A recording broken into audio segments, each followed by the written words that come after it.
하나님의 말씀 같이 한번 보겠습니다. 요한복음 15장 1절로 6절의 말씀입니다.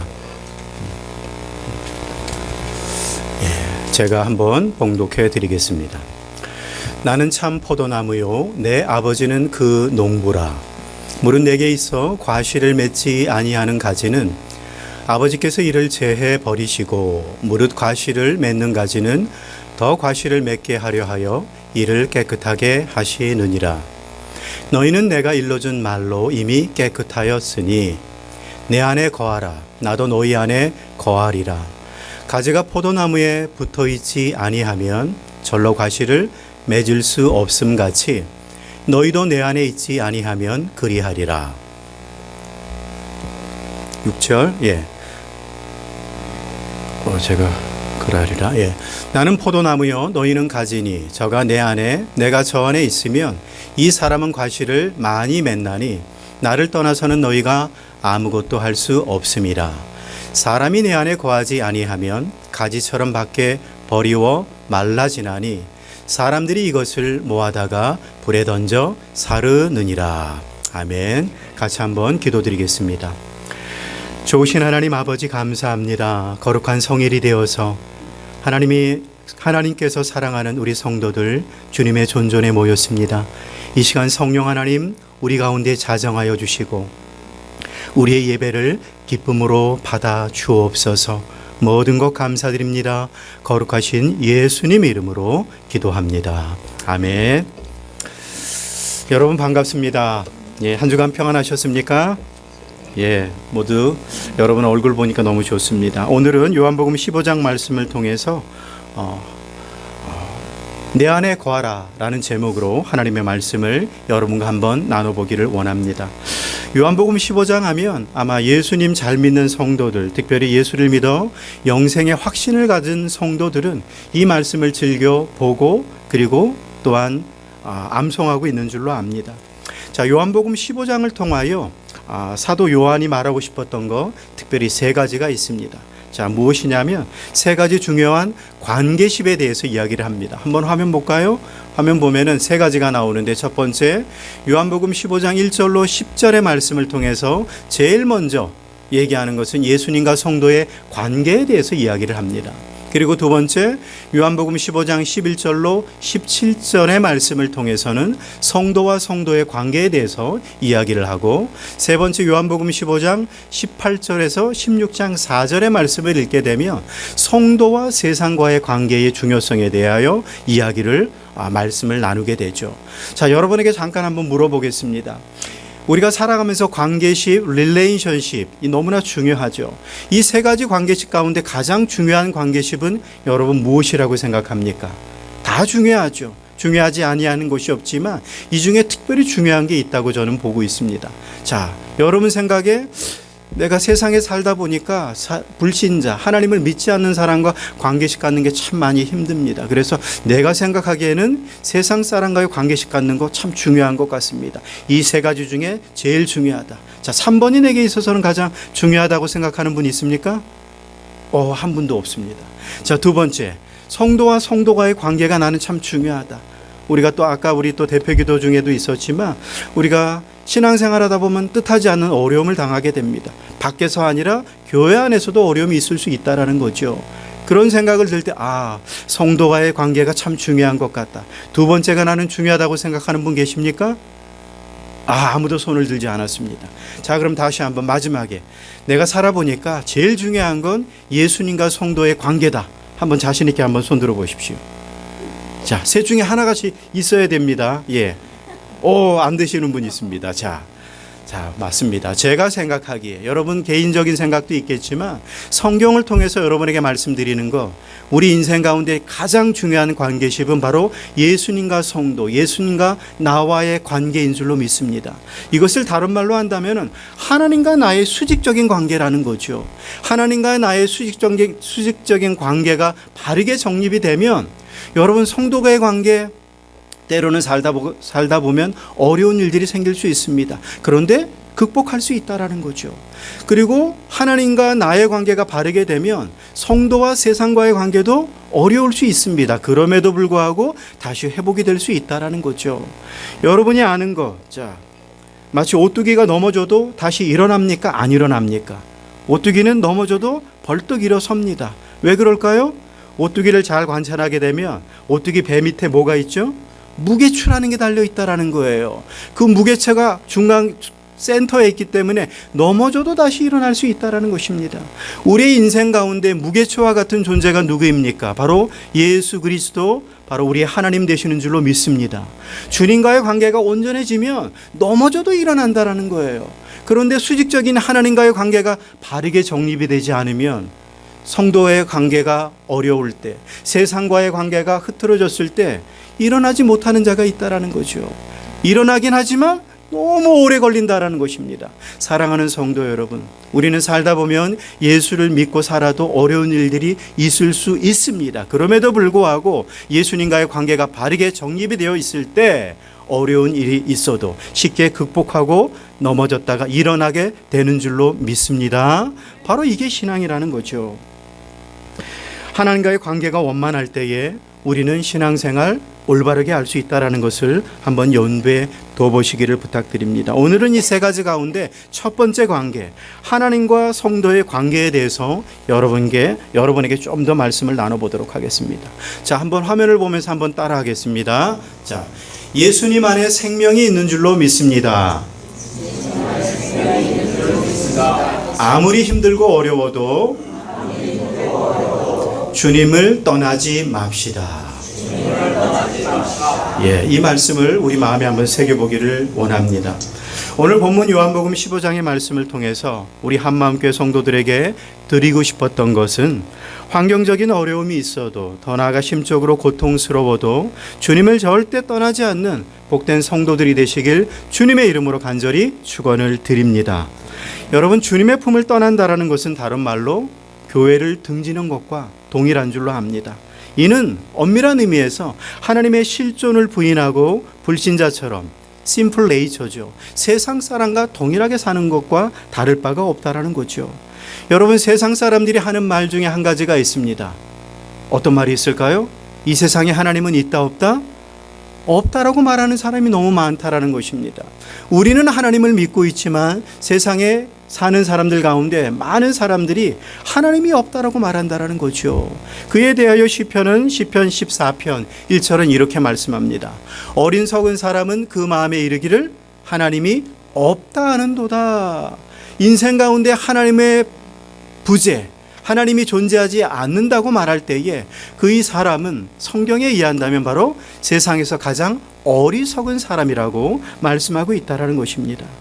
우리가 세상 사람과 다른 가장 큰 특징이 한 가지 있다면, 예수 믿는 우리가 세상 사람과 다른 한 가지 특징이 있다면 여러분 무엇이라고 생각합니까? 그것은 세상 사람들이 쫓지 않는 하나님의 말씀을 우리는 쫓고 믿고 그대로 순종하며 사는 줄로 믿습니다. 세상 사람은 하나님의 말씀을 따르지 않는다라는 거죠. 여러분이 세상에서 사람을 만나면 어떤 사람은 교회를 다니지 않는데도 성경에 대한 지식을 갖고 있는 사람이 있어요. 오히려 믿는 사람이 부끄러울 때도 있습니다. 하나님을 믿지 않고 그리고 교회를 다니지 않는데도 성경에 대해서 아는 것이 많은 사람이 있다라는 거죠. 그런데 한 가지, 그들은 하나님의 성경에 대해서 알고는 있지만 그 말씀대로 순종합니까?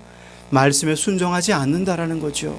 그것을 믿지 않는다라는 것입니다. 그러나 우리 믿는 자가 세상 사람과 다른 한 가지, 바로 생명의 말씀 성경을 믿고 그 말씀대로 사는 자, 바로 성도인 줄로 믿습니다. 이게 바로 세상 사람과 우리의 차이점이라는 거죠. 그래서 성경 에베소서 4장 13절은 사도 바울이 이런 얘기를 합니다. 믿는 사람은 어떠한 존재인가? 믿는 사람은 바로 예수님의 말씀, 생명의 말씀을 믿는 것과 아는 것이 하나 되었다라고 말합니다. 여러분, 믿는다고 하지만, 때로는 안다고 하지만 순종하지 않는 이유가 무엇이겠습니까? 아는 것을 내가 정말 믿지 않기 때문에 그래요. 여러분, 생명의 말씀을 정말 믿는다면 순종하게 되는 줄로 믿습니다. 우리가 하나님을 믿는다고 하면서 행여나 우리가 순종하지 않는다면 명백합니다. 믿지 않기 때문에 그래요. 믿을 때 우리는 순종하게 된다라는 것이죠. 믿는 것과 아는 것이 하나 될 때에 사도 바울이 말합니다. 온전한 성도가 된다고 말해요. 영어로는 perfect person이라고 말씀하고 있습니다. 완전한 사람, 바로 하나님이 원하셨던 그 성도를 의미하는 줄로 믿습니다. 오늘 성경 본문은 먼저 예수님과 우리의 관계를 이야기합니다. 요한복음 15장 1절은 이렇게 말씀하죠. 한번 볼까요? 자, 한번 읽겠습니다. 시작. 내가 참 포도나무요 내 아버지는 농부라. 15장 1절을 통해서 제일 먼저 예수님께서 말씀하고 싶었던 것은 바로 예수님과 하나님과의 관계에 대해서 얘기를 합니다. 내가 참 포도나무요 내 아버지는 농부라. 나는 누구입니까? 바로 예수님을 의미하죠. 예수님은 포도나무이시고 내 아버지는 누구이십니까? 천부 하나님을 의미합니다. 그 하나님이 농부임을 강조하고 있다는 거죠. 그러면서 예수님께서 제자들에게 알리고 싶었던 것, 제일 중요한 것 한 가지, 농부의 마음, 바로 하나님의 마음이 무엇인지를 제자들이 알기를 원했다라는 것이죠. 우리 성도들 가운데 텃밭을 매는 분들이 있는 줄로 압니다. 여러분 텃밭 매시죠? 이제 이번 여름 때에도 제가 우리 성도들을 통해서 대추도 얻게 됐고 또 그 외에 많은 것들을 받았습니다. 어떤 분들은 1년 내내 열심히 대추를 키워서 교회 성도들한테 나눠주는 우리 성도님 있습니다. 또 어떤 분은 또 많은 채소와 과일을 텃밭에 심으시고 그 소출을 또 성도들과 나누는 우리 성도들을 보게 되죠. 텃밭에 봄이면 씨앗을 뿌리고요. 그리고 열심히 물도 줍니다. 그리고 때로는 거름도 주기도 하죠. 또 간간히 이파리나 뿌리가 마를까 봐 물도 열심히 준다라는 거죠. 여러분 이렇게 열심히 보살피는 이유가 여러분 무엇입니까? 농부가 물을 주고 그리고 거름을 주고 열심히 이렇게 돌보는 이유가 무엇입니까? 이유는 한 가지. 무엇이죠? 건강하게 잘 자라라. 건강하게 잘 자라면 무엇이 나옵니까? 과실이 맺힌다라는 거예요. 열심히 농부가 농사를 짓고 텃밭을 매는 이유는 한 가지밖에 없죠. 소출을 바라기 때문에. 열심히 물을 주고 거름을 주고 돌아보는 것은 열매를 생각하지 아니한다면 농부는 농사를 지을 이유가 없다라는 거죠. 그래서 이스라엘 백성들이 77절 또는 맥추절이라는 것을 잘 지키는데 바로 미래 첫 열매, 소출에 대한 감사를 표현한다라는 거죠. 내가 열심히 농사했던 것 중에 소출을 하나님 앞에 드리는 것을 이야기합니다. 농부의 한결같은 마음이 있다면 이왕이면 소출이 많기를 원했다라는 거죠. 그래서 팔레스타인에서는 포도 재배를 할 때에 항상 1년에 한 번씩 하는 게 있는데 가지치기라는 게 있다고 합니다. 가지치기가 뭐죠? 이거는 농사를 지어 본 분만 알 거라고 생각을 해요. 포도가 나무가 있지만은 그 가운데 병든 가지가 있을 수 있다라는 거죠. 그들을 잘라내면 나중에 소출이 많아진다라는 것입니다. 그래서 많은 포도를 원하는 농사꾼들은 한결같이 봄이 되면 가지치기를 다 잘라준다는 거죠. 가을이 되면 풍성한 결과가 나오기 때문이라는 것입니다. 예수님은 농부의 마음으로 심정으로 포도나무 가지치기가 왜 필요한지를 오늘 2절에서 말씀합니다. 2절 한번 보겠습니다. 2절 시작. 물은 내게 있어 과실을 맺지 아니하는 가지는 아버지께서 이를 제해 버리시고 무릇 과실을 맺는 가지는 더 과실을 맺게 하려 하여 이를 깨끗하게 하시느니라. 2절을 통해서 왜 농부가 가지치기를 할 수밖에 없는지 분명한 이유를 이야기합니다. 여러분이 아시는 것처럼 예수님께서는 비유를 드시되 주변에서 항상 보아왔던 눈에 익히 알 수 있는 것을 통해서 예화를 많이 들게 되시죠. 이 포도 비유도 그와 같은 내용 중에 하나입니다. 아마 예수님이 제자들에게 이 비유를 들 때에 무엇을 원하는지, 무엇을 그분이 바라셨는지 충분히 이해했으리라 저는 이해를 하게 됩니다. 농부이신 하나님 아버지께서 하시는 일이 두 가지 있다고 말합니다. 무엇입니까? 첫 번째, 열매 맺는 가지는 무엇을 한다고요? 그럼 다시 한번 보겠습니다. 열매 맺는 가지는 깨끗하게 한다고 성경엔 기록하고 있죠. 그리고 두 번째, 열매 없는 가지는 제거해 버릴 것을 이야기하고 있다는 것입니다. 사랑하는 성도 여러분, 성도는 깨끗해야 되는 줄로 믿습니다. 여기서 가지는 바로 우리 성도를 의미하죠. 제자를 의미하지만 바로 믿는 성도를 의미합니다. 성도는 깨끗해야 될 줄로 믿습니다. 깨끗할 때 하나님이 원하시는 열매가 맺히게 된다라는 거죠. 그래서 3절은 또 이렇게 말씀하죠. 3절 한번 봅니다. 너희는 내가 일러준 말로 이미 깨끗하였으니. 자, 제자들은 깨끗합니까? 더럽습니까? 성경에 의하면 이미 깨끗해졌다라고 말씀하고 있죠. 깨끗해질 수 있는 유일한 이유가 무엇이었습니까? 하나님의 말씀, 예수님의 말씀으로 인하여 이미 깨끗해졌다라는 것이죠. 생활 속에 말씀을 가까이 하는 성도는 깨끗한 삶을 살게 될 줄로 믿습니다. 성경은 우리의 영혼을 깨끗하게 하며 전부 하나님의 마음을 깨닫게 해준다라고 성경은 기록하고 있죠. 자, 성경을 읽게 되면 왜 우리가 깨끗해질까? 자, 여기서 깨끗하다라는 것은 영적인 의미에 있어서 죄를 가까이지 않는 것과 동일한 것이죠. 히브리서 4장 12절을 이렇게 말씀합니다. 한번 성경 볼까요? 기록이 없습니까? 제가 한번 읽어드리겠습니다. 히브리서 4장 12절은 이렇게 말씀하죠. 하나님의 말씀은 살았고 운동력이 있어 좌우에 날선 어떤 검보다도 예리하여 혼과 영과 및 관절과 골수를 찔러 쪼개기까지 하며 또 마음의 생각과 뜻을 감찰하나니. 하나님의 말씀을 우리가 묵상하게 되면 이 하나님의 말씀이 우리를 내비춰준다는 것입니다. 우리가 어떤 삶을 살고 있는지 성경을 읽을 때에 비로소 깨닫게 된다는 것이죠. 좌우에 날선 검과 같은 말씀을 가까이 하게 되면 우리의 속에 내면에 어두웠던 것들, 잘못했던 것이 무엇인지를 분명히 알게 된다는 것이죠. 예수님께서 제자들에게 다시 한번 부탁합니다. 내 안에 거하라. 그리고 떠나지 말 것을 부탁하고 있다는 것이죠.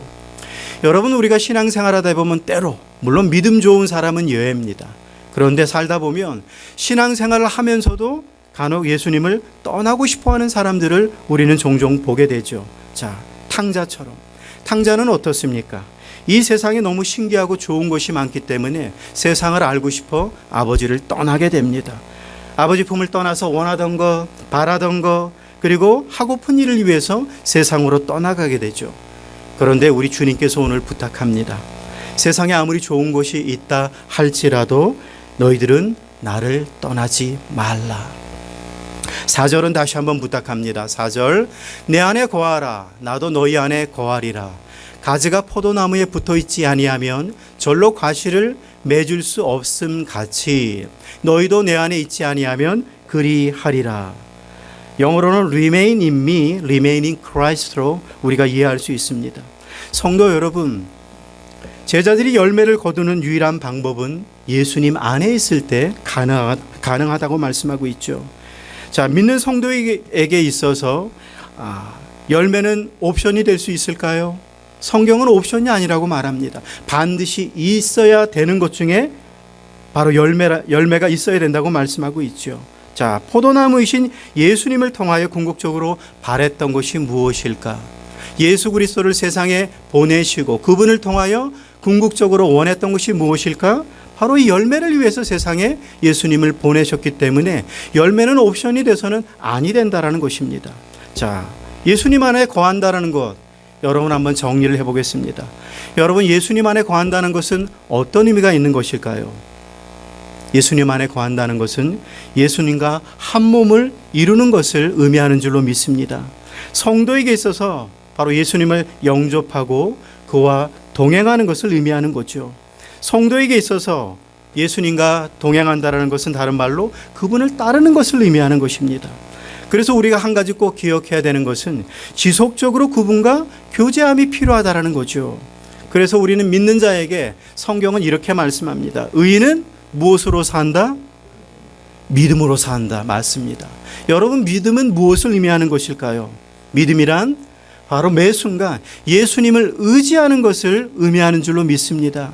하나님, 내가 예수님을 의지합니다. 바로 이게 믿음이라는 거죠. 이 믿음을 붙든다라는 것은 곧 그분과 동행하는 것이고 그분과 동행하는 것, 그분 뜻대로 사는 것을 의미하는 줄로 믿습니다. 5절은 다시 한번 또 강조합니다. 한번 5절 같이 읽겠습니다. 시작. 나는 포도나무요 너희는 가지니 저가 내 안에 내가 저 안에 있으면 이 사람은 과실을 많이 맺나니 나를 떠나서는 너희가 아무것도 할 수 없음이라. 5절을 통해서도 다시 한번 부탁합니다.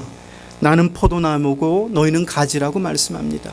가지를 통해서 열매를 맺기를 원한다면 결단코 나를 떠나지 말 것을 부탁하고 있다라는 거죠.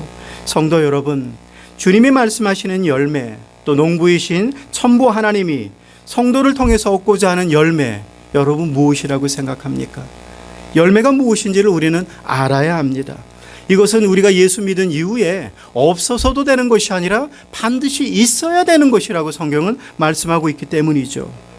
저는 성경 전체를 통하여 이 바로 예수님이 말씀하시는 이 열매는 바로 사랑인 줄로 믿습니다. 예수 믿는다고 할 때 우리가 반드시 소유해야 되는 것, 천국 문 앞에서 우리가 하나님 앞에 보여주어야 하는 것, 바로 사랑인 줄로 믿습니다. 예수 믿는 자에게 반드시 나타나야 하는 열매가 바로 사랑이라는 거죠. 또 다르게 이해한다면은, 자, 예수님이 말씀하셨던 열매는 또 무엇이 있을까? 또 갈라디아서 5장 22절, 23절에 보게 되면 여러분이 아는 것 중에 한 가지, 성령의 열매가 나타나죠. 성령의 열매 무엇입니까? 한번 읽어보겠습니다. 시작. 성령의 열매는 사랑과 희락과 화평과 오래 참음과 자비와 양성과 충성과 온유와 절제니 이 같은 것을 금지할 법이 없느니라. 자, 사도 바울이 말했던 성령의 열매, 곧 하나님이 원하셨던 바로 그 열매라는 거죠. 예수 믿는 사람에겐 이와 같은 열매가 있어야 되는 줄로 믿습니다. 자, 사랑이라고 제일 먼저 얘기했고 그 안에 기쁨이라는 것, 희락이 존재합니다. 그리고 화평, 모든 사람과 더불어 평화롭게 지내는 것을 의미하겠죠. 오래 참는 것도 바로 열매 중에 하나라고 말하고 있고요. 또 자비, 불쌍히 여기고 양선, 선을 베풀고 충성, 하나님 앞에 충성하는 것, 또 온유와 절제, 이 모든 것들이 바로 하나님께서 말씀하셨던 바로 열매인 줄로 믿습니다. 만약에 예수님의 만류에도 불구하고 예수님을 떠나게 되면 어떤 결과가 일어나게 될까? 6절 한 번 더 보겠습니다. 자, 6절 같이 한번 읽습니다. 시작. 사람이 내 안에 거하지 아니하면 가지처럼 밖에 버려 말라지나니 사람들이 이것을 모아다가 불에 던져 사르느니라. 주님 앞에 거하지 아니하면 어떻게 된다고요? 자, 불에 던진다고 말씀하고 있습니다. 누구의 얘기죠? 예수님의 말씀이었다라는 거죠. 예수님께서 십자가 지기 전에 제자들 앞에 말씀하셨던 것이 바로 이겁니다. 12명의 사랑하는 제자들에게 이 말씀을 상기하면서 결단코 주님을 떠나지 말 것을 부탁하고 있다라는 거죠. 환란이 없을 때는 예수님 잘 믿는 것 같습니다. 고난이 없을 때는 하나님 정말 잘 믿는 것 같습니다. 그런데 고난이 닥치고 어려움이 생기게 되면 그 좋았던 믿음이 사라지게 된다라는 거죠. 그리고 그렇게 붙들었던 주님을 떠나는 자도 생긴다라는 것입니다. 여러분, 12명 제자 가운데 주님을 떠났던 사람이 누굽니까? 바로 가롯 유다죠. 유다는 왜 하나님을 떠나게 되었을까요? 이 본문의 말씀을 그가 늘 염두에 두었다면 결단코 주님을 떠나지 아니했을 것입니다. 그러나 그는 주님을 떠나게 되었다라는 거죠. 공생의 3년 동안 주님과 함께 동고동락하며 그분의 기적을 경험했고 하나님이심을 여러 가지 기적을 통하여 체험했음에도 불구하고 왜 그는 주님을 떠날 수밖에 없었을까? 이유가 무엇이었겠습니까? 이유는 한 가지라는 거죠. 예수님보다 더 좋은 것이 그에게는 있었다라는 것입니다. 그의 인생 가운데 가장 중요하게 여겼던 게 뭐냐면 바로 돈이었다라는 거죠. 예수님의 총애를 받아서 그는 재정을 맡은 사람이 되었습니다. 그러나 그게 그에게 화가 될 수 있었는지는 모르겠지만 결국 그는 하나님을 떠나게 되었다라는 거죠. 자, 예수님과 세상, 예수님과 물질, 돈 함께 섬길 수 있을까요? 우리는 둘 중에 하나를 선택해야 되는 줄로 믿습니다. 우리는 두 주인을 섬길 수 없다라는 거죠. 디모데전서 6장 10절은 이렇게 말씀합니다. 돈을 사랑함이 일만하게 뿌리가 되나니 이것을 탐내는 자들은 미혹을 받아 믿음에서 떠나 많은 근심으로 자기를 찔렀도다. 하나님보다 앞선 것을 성경은 우상이라고 말하고 있습니다. 그 우상이 그 좋았던 예수님을 버리게 만들었다라는 거죠. 공생의 3년 동안 그 사랑하던 예수님을 버릴 수밖에 없었던 거, 주님보다 더 사랑했던 것이 그 내면에 존재하고 있었다라는 것입니다. 사랑하는 성도 여러분, 우리는 이 세상을 사는 날 동안에 두 주인을 섬길 수 없습니다. 우리는 선택해야 하는 것이죠. 하나님을 선택하든지 세상을 선택하든지 둘 중에 하나만을 선택해야 된다는 것입니다. 참된 영적과 그분과의 동행만이 우리를 세상으로부터 지키고 참된 영생과 삶의 열매를 맺게 되는 줄로 믿습니다. 사랑하는 성도 여러분, 우리가 주님을 떠나지 않고 농부이신 천부 하나님의 뜻, 열매 맺는 인생을 위해서 여러분 무엇이 필요할까요? 저는 이 말씀을 하고자 오늘 여러분에게 긴 시간 동안 설명을 드렸습니다.